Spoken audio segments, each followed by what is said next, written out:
Assalamualaikum warahmatullahi wabarakatuh. Selamat datang kembali para derek, para dulur, para maratuwa, para menantu, para kabeh. Alhamdulillah bisa berjumpa lagi dalam segmen menjelang imsak. Tuk tuk tuk tuk tuk tuk dor. Alhamdulillah bersama tebar kebaikan. Oh iya, belum lali.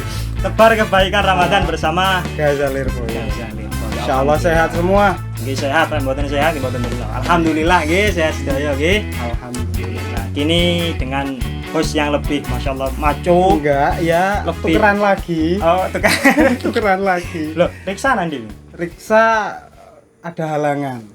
Iya. Kan sekarang lagi tanggalnya gitu. Iya. Lagi tanggal merah katanya. Jadi halangan. Nah, halangan dan rintangan, tapi kita tetap masih banyak orang-orang yang tidak terpakai, tidak ya kita bisa undang Masya Allah beliau di balik layar dari Lirboyo Media yang nyuting film-film Hari Santri dulu itu yang bidangnya ini.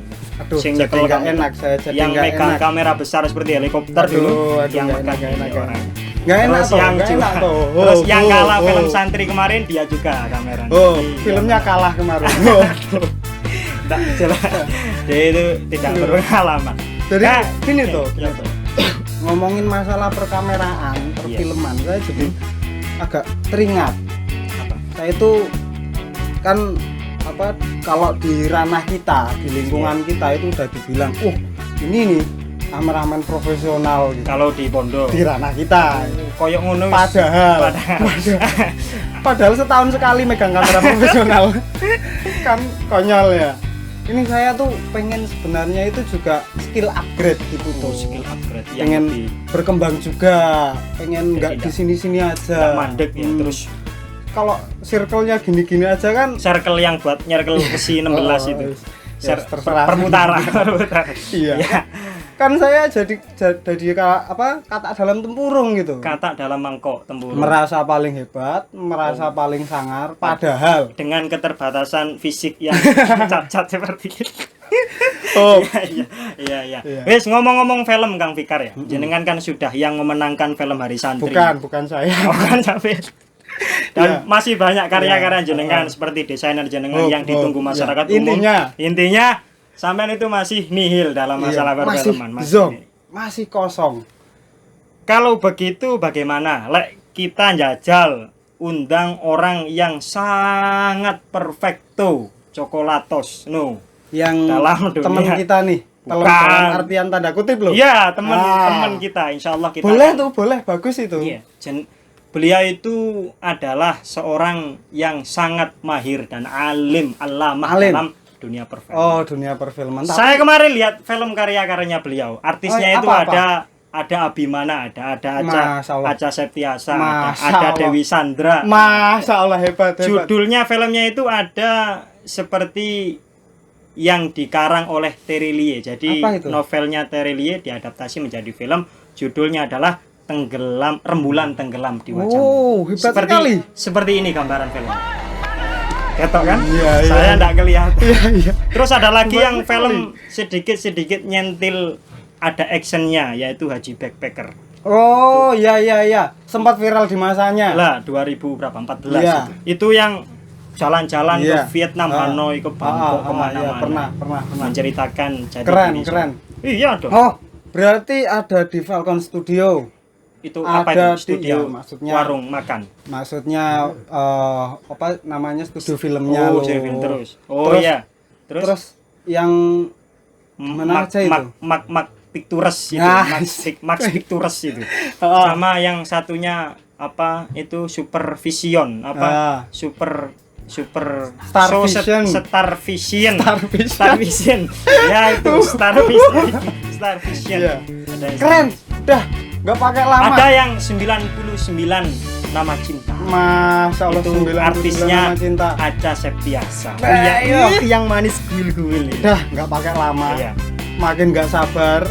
Darah nadi udah bergelora ini pengen siapa dia? Tahu. Beliau tidak lain adalah Duriyah dari Masyayikh kita. Duriyah. Masya Allah. Beliau adalah menantu dari Kiai Rofi'i Yaakob. Ya Allah, Kiai atau suami dari Ning Firdahaye, kakak iparnya Cak Yudi. Siapa beliau sih? Profilnya juga ya banyak. Saya itu sampai mumet saking banyak gelar dan juga profil perjuangannya. Koyok nang beliau itu juga di Universitas Institut Kesenian Seni Indonesia. Oh iya, seni. Oh, saya Jakarta. Iya. Jurusan jurusan televisi dan perfilman. Iya. Terus beliau juga nyantri juga dulu di Siwalan Panji sama Pondok Toreka. Nyantri, santri, Mas. mantune kiai. Ya, Sing terakhir ya, jangan mengharap-harap apa yang tidak jelas. Hope. Lanjut. Ya, jadi beliau ini sungguh alim, santri, terus juga alim dalam kesenian. Mungkin bisa nggak ini udah nggak tahan nih.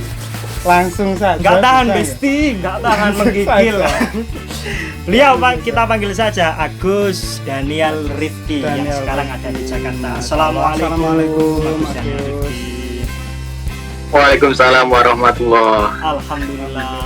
Dilihat dari wajah-wajah fresh, wajah-wajah penuh kesuksesan. Wow. Laki-laki yang sungguh idaman. Udah ada yang tampang punya. Kamu. Udah ada yang punya.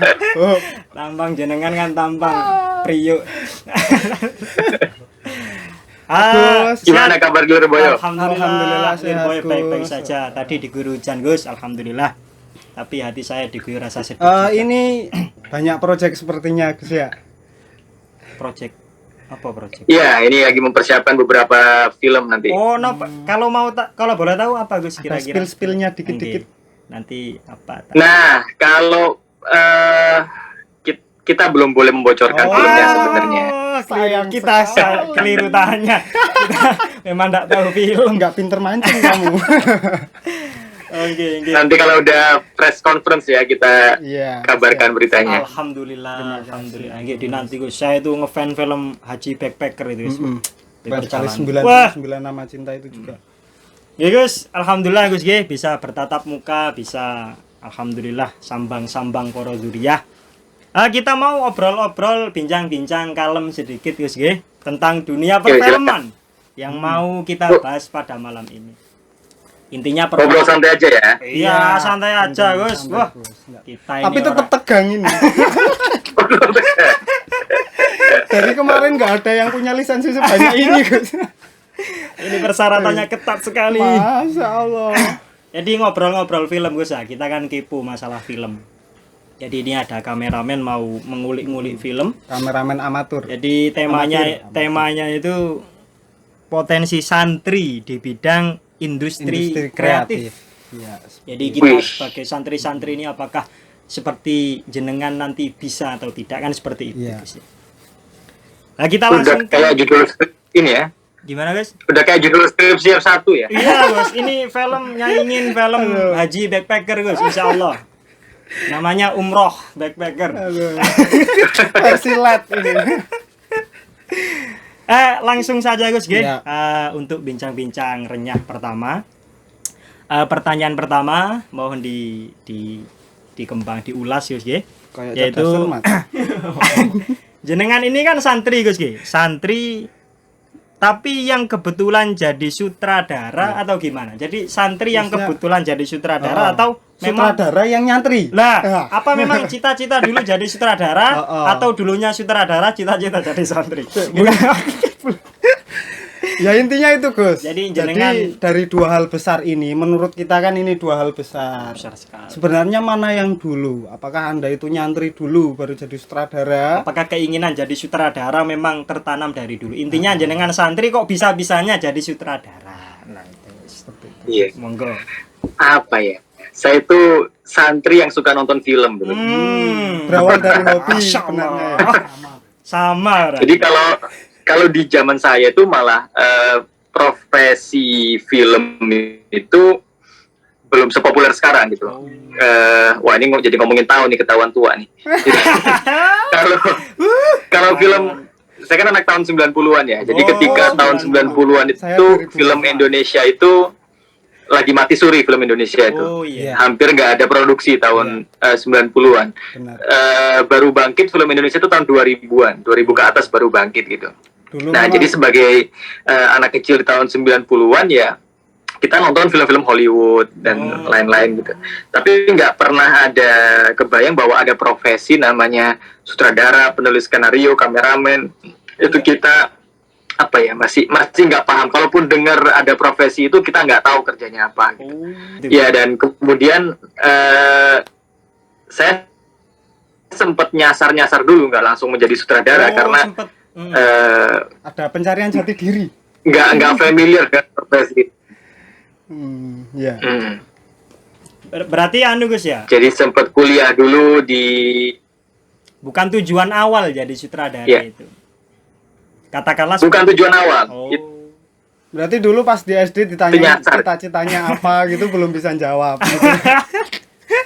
Belum bisa jawab. Belum tahu mau jadi apa. Gitu.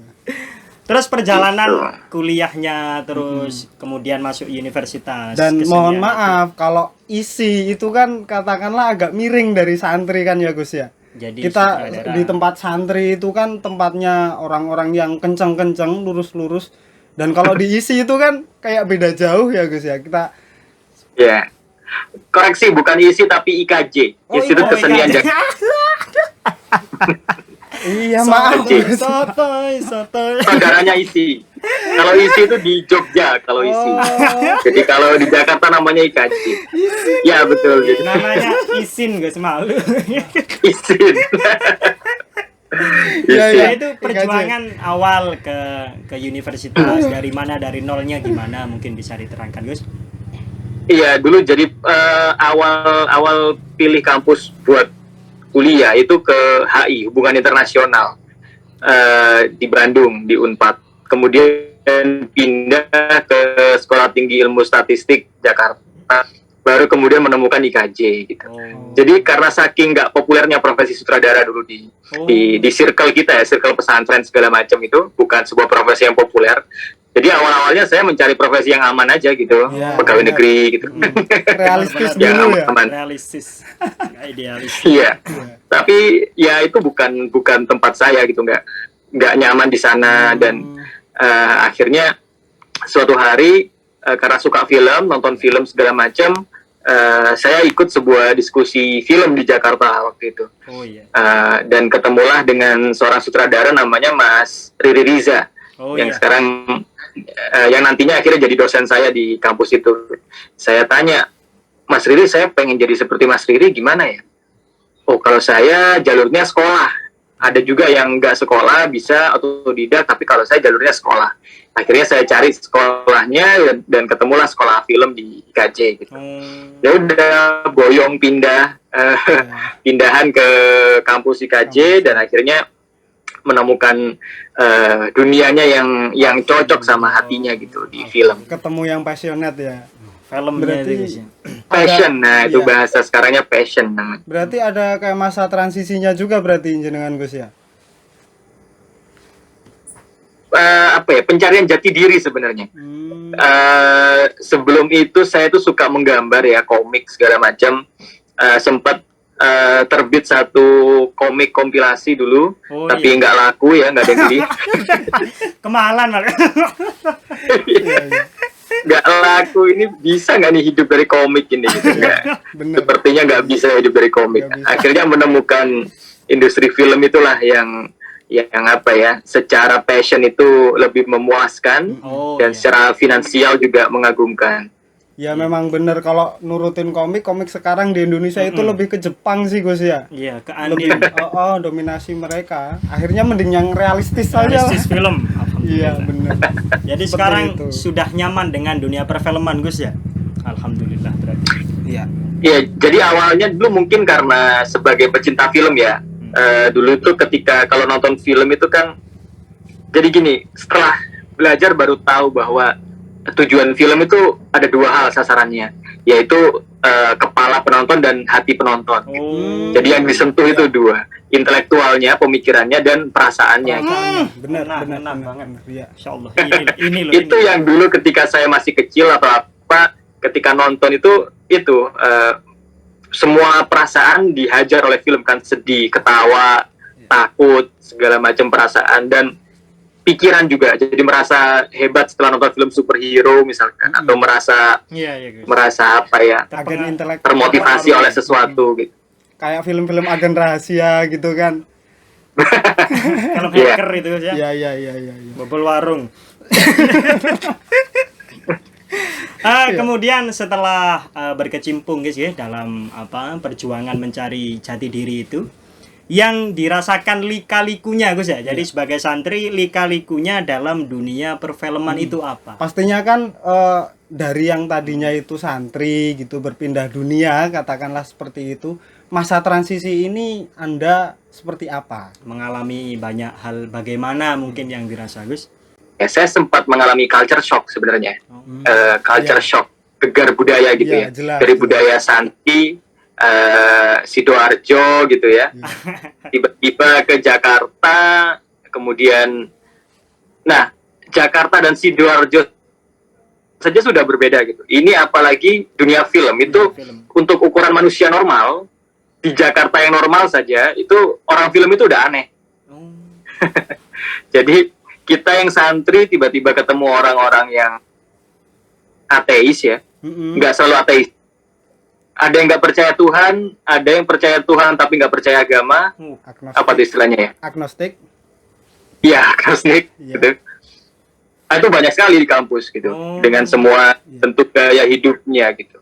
Yang tadinya di sana. Jadi sangat shock. Sangat shock. Betul. Berat. Iya. Kita sholat aja gitu bisa diledekin. Iya, kebayang.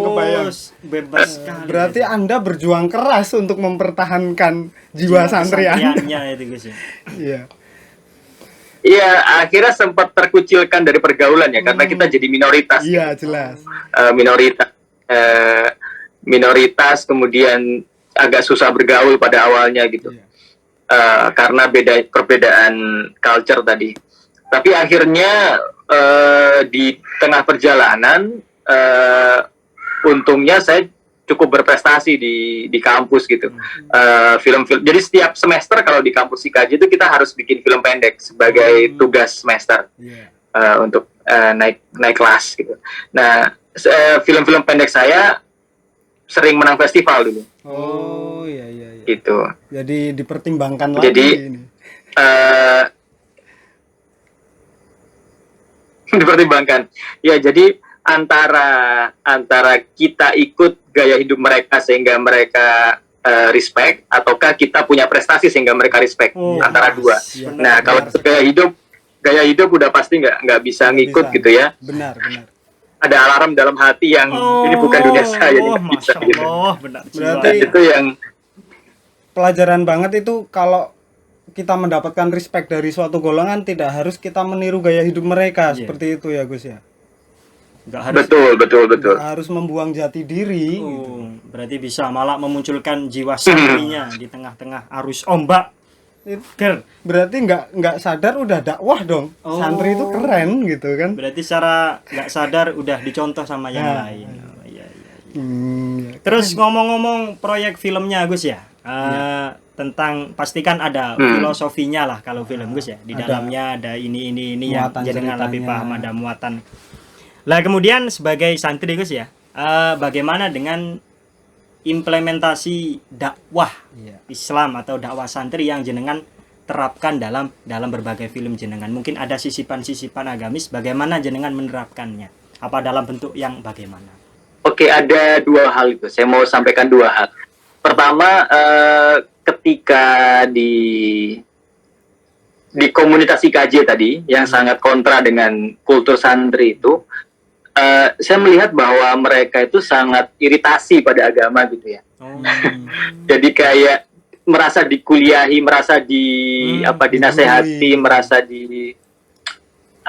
dikhotbahi gitu loh. Itu mereka sangat nggak suka gitu. Justru malah nggak didengarkan kalau kita membuat sebuah karya atau film itu sangat begitu punya pesan-pesan moral yang baik, yang sangat khutbah itu, mereka malah anti gitu, malah nggak masuk gitu loh.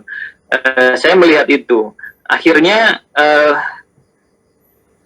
saya mengambil jalan di mana apa yang pernah saya alami waktu kecil ketika nonton film Disney misalkan, animasi, saya bisa tersentuh hati dan pikiran untuk berbuat kebaikan gitu, walaupun itu tidak secara langsung ngomongin tentang Islam dalam bentuknya, dalam bungkusnya gitu, tapi secara jiwa itu sejalan dengan keislaman kita gitu.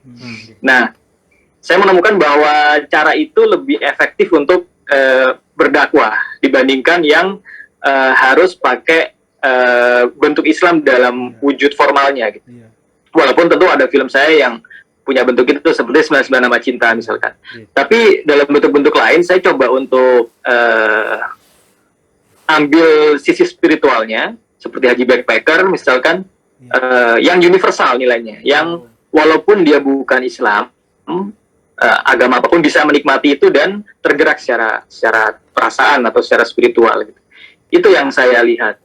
Dan itu akhirnya didukung oleh waktu itu Pak Yai Hasyim Muzadi almarhum bilang ke saya, beliau nonton film saya kemudian memberikan komentarnya, kalau kamu bikin film Islam untuk orang Islam, yang kamu dapat adalah pembenaran, atau hanya orang Islam itu akan bilang, oh ya benar ini Islam gitu aja. Dan itu bukan target kita, kata dia. Kalau kamu beneran mau berdakwah, yang harus nonton film kamu itu justru di luar Islam. Itu baru berdakwanya di situ, bukan orang Islam. Kamu bikin film Islam ditonton oleh orang Islam sendiri, begitu pesan beliau waktu itu. Dan akhirnya saya jadi terpikir sebuah konsep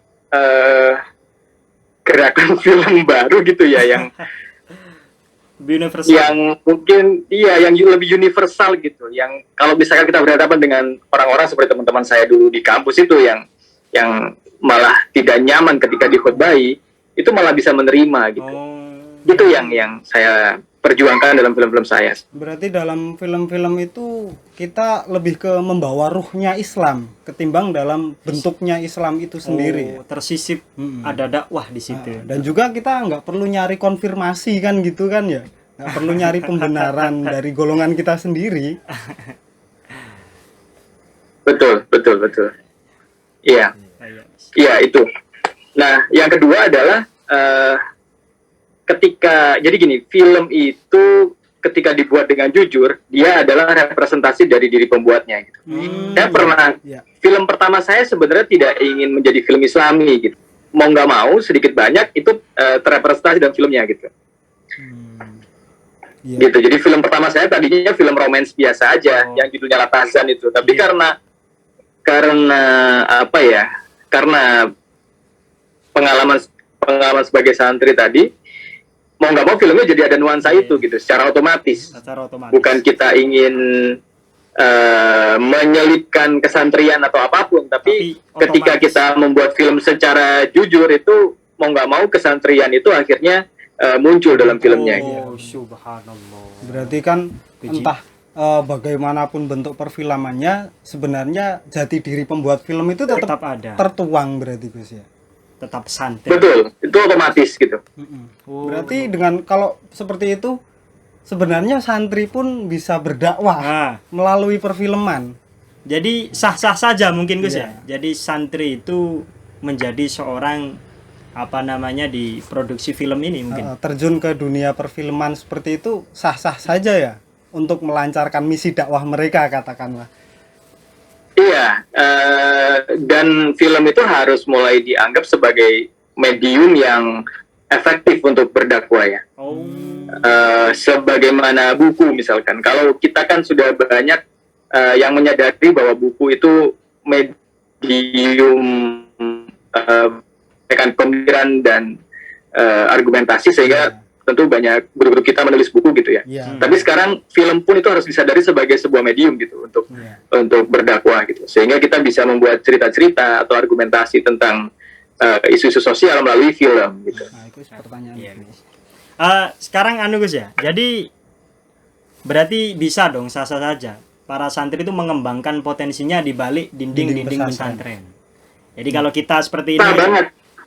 Ya. Jadi dalam pesantren pun masih bisa berkreasi dengan hal tadi. Saya 2 tahun belakangan ini dimintain tolong teman-teman untuk menjadi juri festival film santri ya. Dan itu saya kaget sebenarnya bahwa para santri itu bisa bikin film dan sebagus itu gitu. Sebelum itu saya sering memberikan workshop keliling Indonesia ke kota-kota di luar Jawa ya, untuk membangun komunitas film, menumbuhkan bakat-bakat baru gitu. Dan ketika saya nonton film-film para santri itu yang di festival film itu jauh lebih baik dibandingkan teman-teman di luar daerah ya, yang baru memulai. Artinya sebagai sama-sama amatir nih, sebagai sama-sama yang baru memulai, film-film santri itu nggak kalah bagusnya dari segi cerita maupun dari segi teknis. Jangan insecure berarti. Jangan insecure. Harus pede. Jadi dengan bukan yang menunjang itu bukan fasilitas tapi Gus ya. Jadi enggak memastikan kalau punya fasilitas banyak malah filmnya bagus, enggak berarti Gus. Santri saja yang dengan keterbatasan seperti ini tapi bisa membuat. Tetap man behind the gun. Siapa di balik senjata kan seperti itu. Cuman kan kalau lihat potensi sebenarnya kita bisa gitu Gus ya. Iya, fasilitas itu kalau di kita nomor 2. Bahkan di profesional pun itu selalu di nomor 2. Karena nomor 1 selalu idenya dulu. Jadi filmmaker ketika ditanya ceritanya apa, ceritanya dulu. Kalian mau ngomongin apa di film ini? Baru kemudian alatnya apa, kameranya, segala macam gitu. Gitu. Nomor 1 sih. Nomor 1 ide. Nomor 2 duit. Nomor 2 alat lah, masih alat. Ayo guys ya. Ayo, berarti jadi fasilitas tidak menunjang atas kualitas film atau pesan-pesan yang ada dalam film. Bukan jaminan. Bukan jaminan berarti. Idenya berarti. Thinking. Itu akan menunjang nanti dalam jenjang yang bisa dikejar kemudian. Maksudnya kalau sekarang masih punya handphone, itu segera manfaatkan. Itu udah ke kamera mirrorless, naik lagi kamera DSLR segala macam sampai standar profesional misalkan. Jadi memang kalau untuk tayang di itu ada standar teknisnya, ada mininya. Misalkan dengan resolusi 2K atau 4K gitu, memang ada standarnya gitu. Nah, jadi soal teknis itu sesuatu yang bisa dikejar secara bertahap. Tapi yang harus diasah lebih awal itu ya ide kreatifnya. Semakin kita sering membuat, jam terbang semakin tinggi, itu kita akan semakin tajam di situ. Oh iya sekali berarti jangan ojo nagi Mas SAE yang boleh produsen ini. Iya. Nado duit kan, jangan. Berarti yang pertama itu tetap bagaimana kita tidak mendolimi skill. Kan gitu ya. Alat apapun itu, kamera apa saja ya harus buat konten. Ojo karena nggak ada kamera ini pakai alasan. Keliru itu. Ya, siap. Terus yang terakhir Gus ya, ini pertanyaan yang benar-benar harus dijawab Gus ya. Ketemu ora berarti. Jadi ini yang harus jujur ya. Jadi bermodal nyantri Gus ya. Bermodal nyantri, tekad apa yang harus dikiatkan untuk menjadi seorang yang luar biasa dalam dunia perfilman? Artinya kita ini kan yang katakanlah mondok mau nggak mau ini di Lirboyo 9 tahun atau pendek-pendeknya 6 tahun. Kalau pengen jadi sutradara gimana orang umurnya habis di pondok kan gitu Gus. Mungkin kalau sekolah kan nggak jelas, memang udah di relnya kalau kuliah kan gitu. Mungkin Gusnya punya kiat-kiat gitu. Tekad. Iya. Jadi sekarang itu era sekarang ya, dengan era digital itu segala sesuatu lebih dimudahkan. Kalau kalian tidak di jalur seperti saya yang harus secara formal di jalur yang mainstream ya, banyak sekali platform di mana kalian bisa mempresentasikan diri sendiri. Misalkan di YouTube. Sekarang Ghazal Lirboyo ini kemarin saya lihat kualitas videonya pun sudah cukup baik, sudah sangat baik malah. Alhamdulillah. Terima kasih dukungannya terus Bu. Bahkan grafis openingnya yang apa nih, acaranya menjelang imsak. Kadang menjelang subuh. Grafis openingnya tuh bagus tuh itu. Itu bagus itu. Iya, udah layak tayang lah itu sebenarnya di YouTube. Layak tayang di YouTube. Di YouTube sendiri. Iya, di YouTube sendiri. Jadi sebenarnya teman-teman sudah melakukan broadcast yourself-nya YouTube itu, menayangkan diri sendiri itu gitu. Kita nggak sadar, bro. Kita nggak sadar. Gitu. Tinggal bentuknya aja. Ada bentuk film, ada bentuk talk show seperti ini. Itu pilihan gitu kan. Tidak harus film.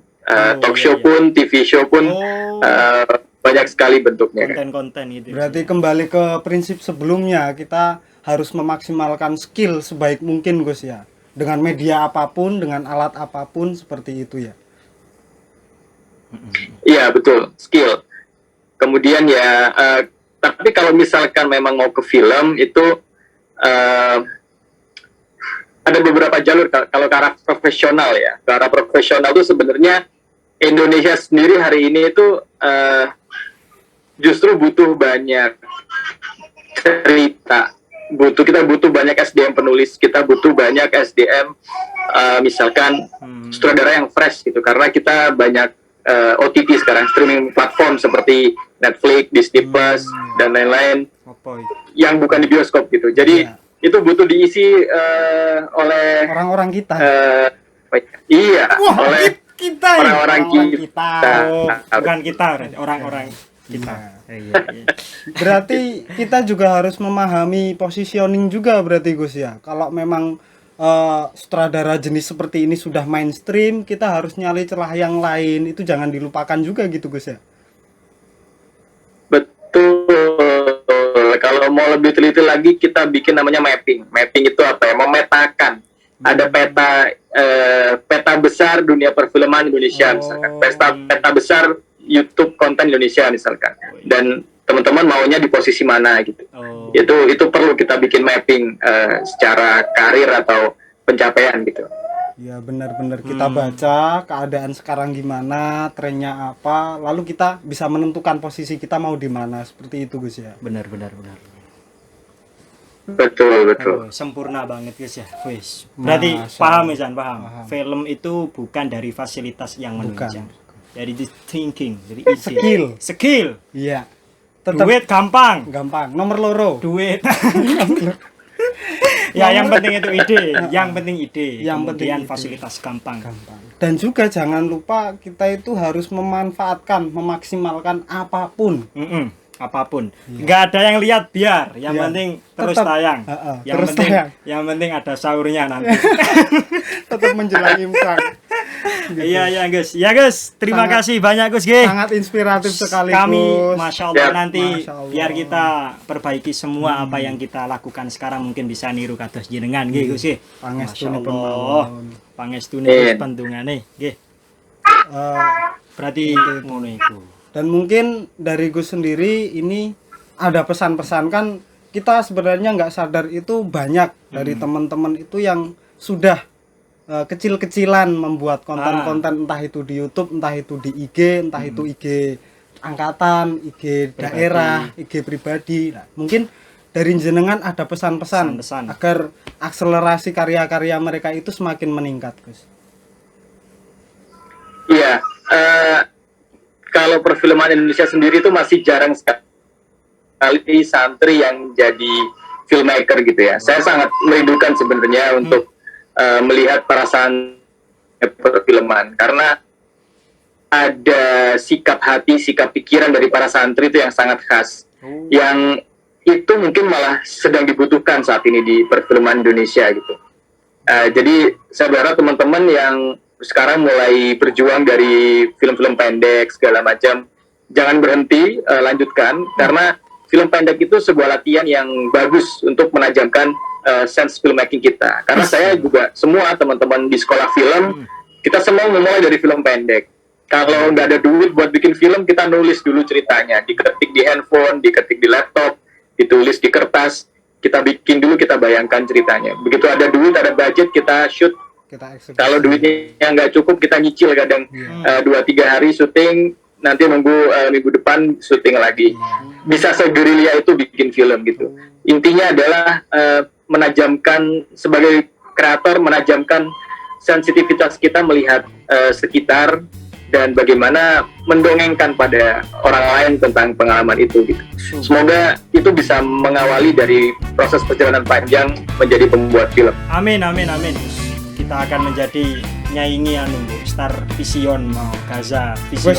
Nggak usah berniat nyanyi. Ya kok pesannya itu dari tadi nggak ada yang nyanyi. Jangan Cuman nyanyi. kita melaju terus. Melaju terus. Apapun kisahnya kan.